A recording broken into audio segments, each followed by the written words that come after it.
Ça dit quoi l'équipe? J'espère que tu vas bien, que ta famille se porte bien. Et voilà. Passons directement à la vidéo. Pourquoi je n'achète pas de marque de luxe dans le textile? Je vais vous répondre en 3 remarques de pourquoi je n'achète pas de marque de luxe. Vous allez le comprendre tout de suite, mais avant ça, générique. J'ai mage.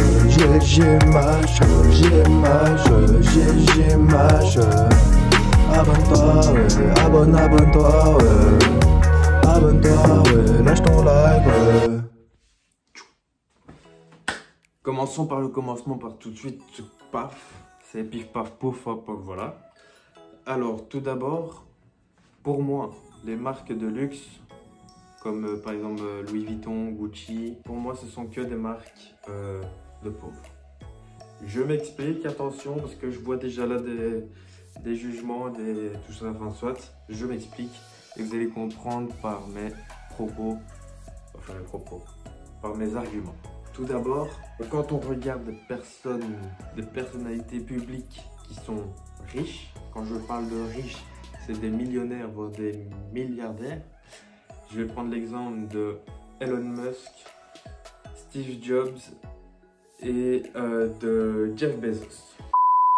Elon Musk, quand on le regarde à chaque conférence qu'il fait, il a très souvent une veste en cuir ou un petit costard, mais avec toujours un petit jeans ou un pantalon noir avec des chaussures noires.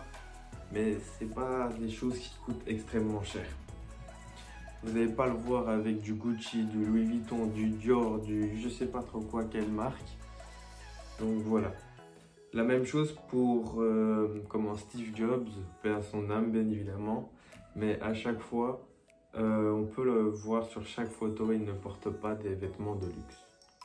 Et Jeff Bezos, en ce moment, je sais qu'il commence à s'acheter comme du Versace et tout ça.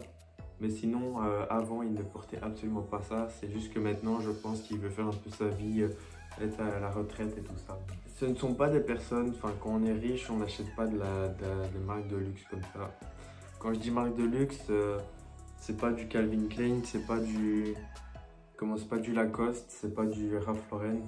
Ça reste toujours des marques, je vais dire bas de gamme entre guillemets. Même si c'est déjà quand même assez cher pour quelqu'un qui a le SMIC ou qui a un salaire de moins de 2000 €. Ensuite, quand je dis que ce sont des marques de pauvres, c'est pas du tout pour insulter les personnes qui portent cette marque ou quoi que ce soit. Pas du tout. C'est juste que les gens qui sont, qui ont un salaire, on va dire, de moins de 2000 € ou qui ne sont pas millionnaires, préfèrent acheter des vêtements de luxe comme Gucci, Louis Vuitton, Prada, etc. pour paraître riches, alors que sur leur compte en banque, ça ne l'est pas. C'est la société, c'est la société qui fait ça. C'est le fait que, si on s'habille avec du Gucci, du Louis Vuitton, etc., on va être mieux apprécié que si on portait que du H&M ou quoi que ce soit. Et je l'ai déjà bien remarqué, parce que même dans mon école, tout simplement, quand je vois des gens qui portent du Louis Vuitton, du Suprême, du Off-White et tous ces trucs-là, je ne critique pas ces marques, attention, même moi je voulais m'en acheter à un moment donné, surtout Suprême et Off-White. Après ça, c'est chacun aime ou aime pas aussi, il ne faut pas l'oublier qu'il y a aussi ce fait-là. Mais ce que je veux dire, c'est qu'à l'école, très souvent, quand on voit des personnes qui ont du Suprême, du Off-White,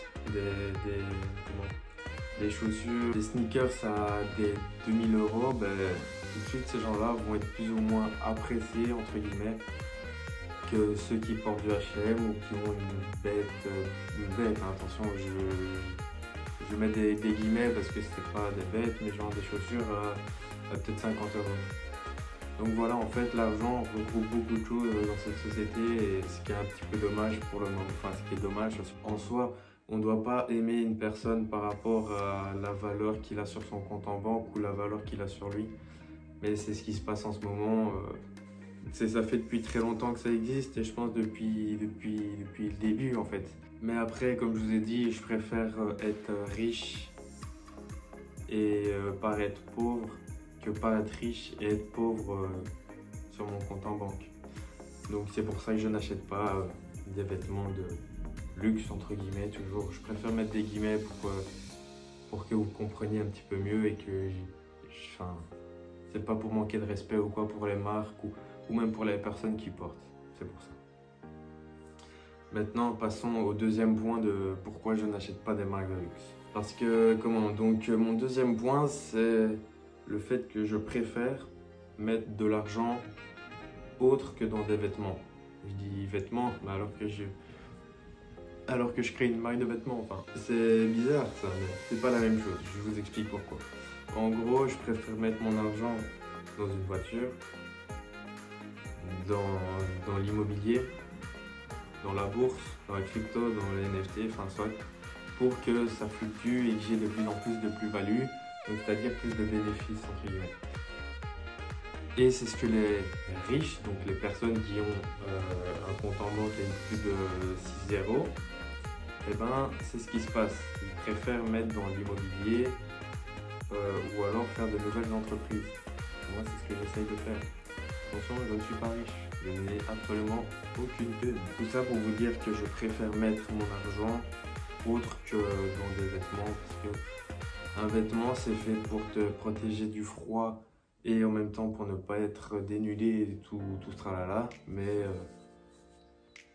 voilà, donc un pull à 5 € et un pull à 100 €, je dis des chiffres faciles, bah ils font le même taf. Bah, parce que même des fois des pulls à 100 € peuvent être de la même qualité que des 5 €.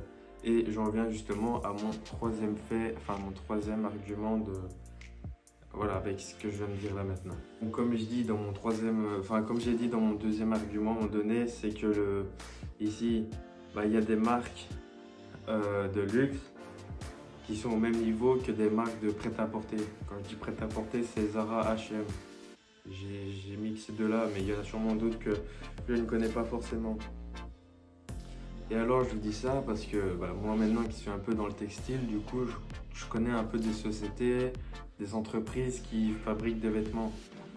Et quand je regarde, bah, très souvent, je ne vais pas citer de nom ou quoi que ce soit parce que je ne veux pas avoir de problème, mais il y a des marques qui demandent à des entreprises de faire leurs vêtements dans les mêmes entreprises comme Zara ou H&M par exemple.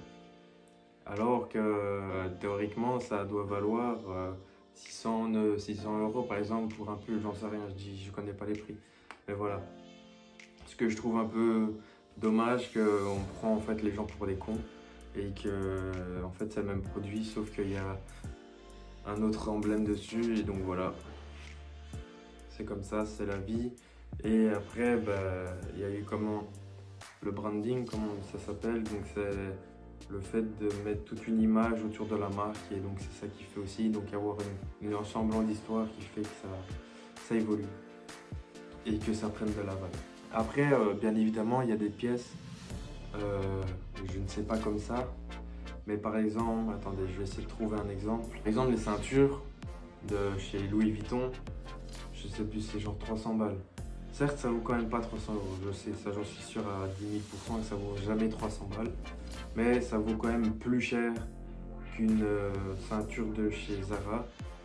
Théoriquement, donc ce que je dis, théoriquement, la ceinture de chez Louis Vuitton, c'est du vrai cuir. Et très souvent chez Zara, c'est peut-être du cuir synthétique. Donc, c'est normal que le prix joue. Mais à un tel prix plus élevé, genre peut-être 200 € de différence, voire même presque 250, c'est un peu énorme je trouve. Et je pense qu'il y a quand même une couille dans le pâté comme on pourrait dire, mais voilà. Tout ça pour vous dire que moi je n'achète pas ce genre de marque, ce genre de vêtements, parce que je n'ai pas l'utilité d'en avoir. Déjà que j'ai ma marque de vêtements, du coup je peux mettre des vêtements presque gratuitement, je vais dire. Et voilà. Pour moi, ben, j'ai pas besoin de vêtements qui coûtent super cher. Et comme je répète, les marques de luxe pour moi c'est quand ça dépasse par exemple pour un t-shirt à plus de 100 euros. Hein. Ça c'est des marques de luxe pour les pauvres entre guillemets. Parce que dans ce que je viens de vous expliquer avec mes 3 arguments, et je pense que je peux encore en trouver d'autres, mais je préfère en faire que 3 pour pas que la vidéo soit trop longue. Et donc voilà. Je pense pas qu'on me verra avec des vêtements qui coûtent très très cher comme ça. En tout cas, pas de luxe comme Louis Vuitton ou Gucci. En tout cas, ça va être sûrement très très rare. Et si j'en ai, c'est peut-être plus des cadeaux que des achats personnels. J'espère que cette petite vidéo vous a quand même bien plu. Que peut-être que votre avis a changé par rapport aux marques de luxe. Et voilà. Sinon, vous pouvez aller voir des documentaires là-dessus. J'en suis sûr, il doit y en avoir des centaines sur les marques de luxe qui ne sont pas vraiment des marques de luxe en soi. Mais attention, les marques de luxe avant, c'était des vraies marques de luxe. Comme Louis Vuitton, avant, c'était la bagagerie. Et ça, c'était du vrai luxe parce que c'était du fait main et tout ça, fait maison et tout ça. Mais maintenant, c'est plus du tout fait maison. Tout est fait dans des entreprises. Et si ça tombe, vous portez peut-être des marques de luxe qui sont faites encore par des enfants. Parce que je trouve ça dommage si on veut montrer que c'est quelque chose fait à la main et voilà, et que c'est respecté dans les règles de l'art. Enfin, voilà, moi je vous dis à une prochaine vidéo, j'espère qu'elle t'a plu. Et n'oublie pas de t'abonner, on est 78 abonnés et j'aimerais bien passer les 100. Et bientôt les 1000 peut-être, et bientôt les 10 000, et bientôt les 100 000. Surtout le trophée, ça serait cool d'avoir un trophée des 100 000, mais bon, ça c'est pas pour tout de suite. Mais voilà, j'espère que cette petite vidéo t'a bien plu. Et voilà, je te dis à une prochaine vidéo ou à un prochain podcast. Et n'oublie pas de boire de l'eau. C'est tout. J'ai l'image. Abonne-toi, ouais, abonne-toi, ouais. Abonne-toi, ouais, lâche ton like, ouais.